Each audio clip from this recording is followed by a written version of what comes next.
Hi guys, welcome back to the channel. In this video, I'm going to show you how you can use the Chroma Key feature on CapCut PC to remove a green screen on a video.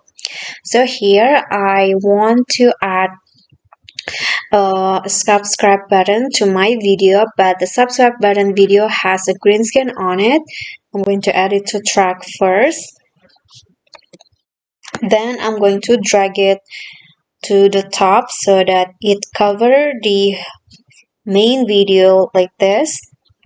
And here you can remove the green screen by using the Chroma Key feature. So what you need to do is click on a green screen video, and here go to video and then go to cutout and turn on the Chroma Key feature. So click on this box right here, then drag the color picker into the green screen like this, then adjust the strength and also the shadow to remove the green screen.